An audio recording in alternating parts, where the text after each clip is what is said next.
Hello, ladies and gentlemen, and once again, welcome to Legal Corner with Gav from White Dalton. Gav, thank you for joining us again. No, thank you for having us. Yeah, White Dalton headquarters this time. Yeah. Well, thanks for coming by. No problem. So, what we got today then? We've got a serious one today. Oh. Okay, this is serious. So, grab a cup of tea, or actually, beer. You might need something a bit stronger. Actually, on the topic of beers, Al, I just want to mention to you. Next time you go for a Madri, just have a look at the label. It's Mr. Fagan in a flat cap. Actually, Gav actually sent me a text saying I look like the guy from Madri, and actually, two other people have said that since. Yeah. The rise of Madri Exceptional. Yeah, there you go. Now it's gone to the masses. There Exception Al. That's very See good. what I did there? In case you hadn't realised, we are not legal experts, which is why we've teamed up with White Dalton Motorcycle Solicitors to bring you free legal advice. Anyway, let's get back to being serious, Right, Gav. being Come on. serious, yeah. Right, the topic of today is really the meshing of two legal systems. So we've got the criminal system in this country, which operates to punish you, and you've got the civil system for damages if you've got a complaint and you want to sue someone, etc. The reason I mention this, I've just concluded a case where there was the perfect example of the two being meshed together. Okay, we've got some video. Right. It's pretty extreme. So I'm going to split this up between GSXR boy, the GSXR 1000, and MT10 lad, because it's easy to get the two confused, right? And there is someone suing someone else, etc. So when you play the video, you will see that GSXR lad, my client, he can wheelie for England. I mean, this boy lives on his back wheel. If they're handing out awards for wheelies, I mean, he's got to be up there. Sadly, is arsing around on the highway. There's no other way to put it. And the lad in front of him on an MT10 slams on the brakes, to do a U-turn, and there is a hell of a collision. Yeah. I mean, this is the serious bit. This is not funny. No. You know, this is... and how long, was this a while ago? This happened a while ago. You know that saying, the wheels of justice turn slowly? They do, because it takes a few years for these things to get to court. And some of the viewers might know this, actually, because it was Oakdean Calf in Kent, which is now closed down. A bit like a lot of places, they're closing down, they've got houses going up in place, but it was a well-known bikers meet. And I think on every Thursday of the last day of the month, people would get together to showboat, really. Yeah. That's what it is, And you know this about the firm. I might get some stick from people, but if you come to White Dalton as a client, we will back our clients, okay? It's what lawyers should do. Even when you're doing massive wheelies on the... Even when you're doing big 12 o'clock. Is there a point where you just go, oh, sorry mate, I can't defend you, but you went for it anyway? That's a really good question, actually. Yeah. I mean, look, everyone's entitled to a defence. They are, they're entitled to have a lawyer in their corner, no matter how silly the thing they've done is. Now, what lawyers won't do, they won't go against their own advice, okay? So you advise your client as best you can and then you see it through. But the criminal side of things, I mean, that's it. I'm no lawyer, but... You don't need a law degree to look through this. And if someone comes to you and says, can you defend this? You have to give honest advice. And I took one look at it and I went, look, we've got 3 different angles, camera angles of you pulling an absolute brilliant wheelie, but then slamming into another bike. So from the criminal side of things, just throw your hands up. Throw yourself at the mercy of the court. Go, look, I did wrong. I've made a terrible mistake here, and let the court sentence you. Now, this is a not funny bit.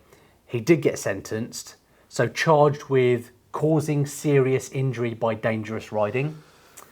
Right. Convicted, of course, because he doesn't put up a fight. He says, hands up, I've done wrong. So gets a discount for an early guilty plea, but serves time in custody. No. Yeah, goes to prison. Okay. So it's really serious. And if you think of the offence itself, the causing serious injury, I mean, he folded up the lad on the MT10. Yeah, that looks pretty nasty. It's pretty nasty. And I'm told, at the roadside, the paramedics are there with the paddles out. Really?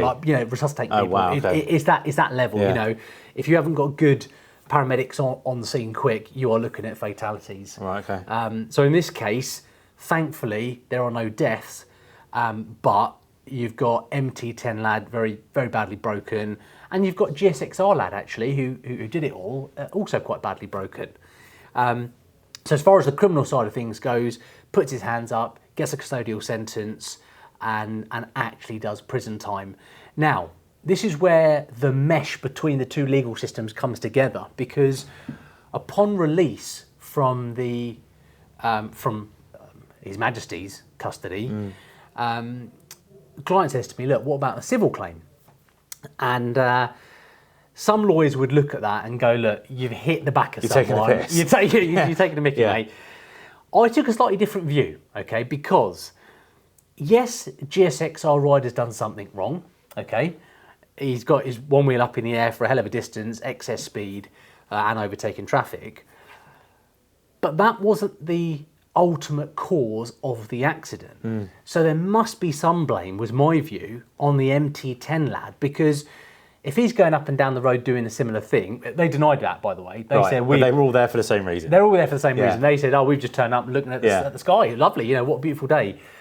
Whereas we had evidence that actually people are all riding a little bit silly on the day. So they should be on notice that, fellow riders are going to be doing something silly. Yeah.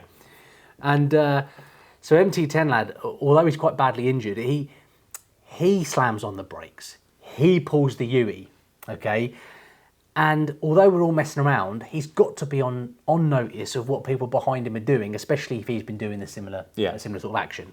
Now, I'm not going to slur anyone's name because we had evidence of that, but it wasn't tested in court, okay? And here's why. The MT10 lad had his own lawyers, unsurprisingly, okay? Brought a claim, actually sued GSXR lad in the High Court. We then brought a counterclaim. We'd already brought a claim against the MT10 lad in a different court. So the court now needs to potentially bring these two matters together to have a trial, to go, right, GSXR says you're to blame because you slammed on the brakes and done a U-turn. And MT10 lad will be going, well, what have I done wrong? He's just hit me in the rear at 80 miles per hour. When you look at some of the damage, by the way, I mean, they've cracked the frame on the GSXR. You can see that, the impact here is serious. And we're really lucky not to be dealing with a fatal. Yeah. So, I mean, his lawyers that are defending the case, that my GSXR lad is bringing, they throw everything at it. They throw everything, okay? So they're raising a defence ex turpi causa, which in plain English means you cannot bring a claim in the courts through your own illegal act. The illegal act being popping a wheelie, excess speed, showboating. And they based the conviction on that. You've got the conviction for careless and causing serious injury. So it wasn't looking that good, really. It was looking pretty poor. Yeah. And I don't know why. I did a quick round robin in the office, and the only lawyer that seems to get all the criminal cases is me. That then have a civil aspect to it as well. So they threw that at us. I mean, they even downloaded part of our website, White Dalton's website, and used that against us, saying, look, you know how dangerous wheelies are. You've got a big paper on it. And I mean, we were quite happy with that. We're going, well, we're experts in the field, but they're using it against us, against the GSXR lad's claim. Now, unperturbed, we just crack on, okay? Yeah. So I've got my view. The client's, allowed to follow the legal advice he's been given. So we crack on and issue court proceedings, serve court proceedings, get a defence, and then out of the blue, the other side come to us with an offer. I mean, an offer way above what I thought he would get in a courtroom. Really? Yeah, absolutely. Yeah. Why out of the blue? So have you figured out why? So I suppose any lawyer, they can make offers at any point, okay, on behalf of their client. So this is why I always say to people, you never die before the gun goes off. Okay, if you think you've got a claim, you might need to see it through to a final trial. Now, what lawyers will try and do, they will try and be sneaky and use the legal system to their client's advantage. And I think what they were trying to do was make an offer so generous that if he went to court and didn't beat it, he would be paying their costs. Okay. So that's it. It's tactics, legal tactics. And I don't know if it's come from the lawyer or whether it's come from the insurance company, because if we end up at trial in the High Court, I mean, we're not talking tens of thousands. We might be into the hundreds of thousands of pounds, in legal costs. Yeah. I mean, So you told him to snap his arm off, or their arms off? yeah, and you always approach it properly. So what you don't do is just bite at the first offer. You have to do a proper valuation, give your client proper advice on the risks. Now, don't forget, the risks also cut our way because clients are on a no-win, no-fee agreement. If I say no, press on to trial, we have a 3-day high court trial. The law firm spends 100 grand in legal costs. If we lose, we're getting paid zero. Yeah. Zero. It's a no-win, no-fee. Okay. So you do a proper valuation, and I valued it, even taking into account a split, because there was no way we were winning this 100%. Impossible. No. Okay. In fact, the law makes it impossible because under the Civil Evidence Act, the civil court will be told about the criminal court findings, and the civil court can't then come to a different conclusion. Right. So you can't convict someone of an offence, and then in the civil court they go and win 100%. Right, okay. Okay, it's an impossibility. You've got two courts there having different outcomes. So I said to the client that there's no way we're going to win this 100%. We are going to win something because, again, I keep going back to that U-turn. MT10 could have done something different. Yeah. Okay, could have carried on, could have gone into the right filter lane, didn't. Slammed on the brakes, did a U-turn, and I think that was the problem. When I say they threw everything at us, by the way, they were even looking at causation. They were going, look, your wheel was up in the air, you couldn't even see our chap, never mind anything else. I mean, I wasn't really stressed by that because you see the GSXR put his wheel down, you know, Yes. in a rush to try and deal with the issue in front of him. But yeah, value the case on what we've got. I said to him, look, this is an overvalue. You're not going to get this in front of a judge. And yeah, took it. And MT10, by the way, had sued us, or our insurance company, and got paid out considerably more money. Right.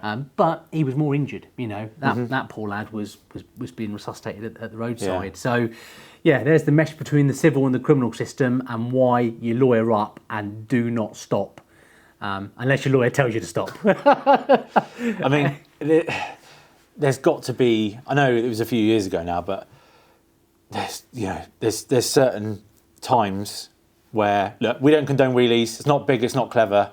There's a time and a place for them.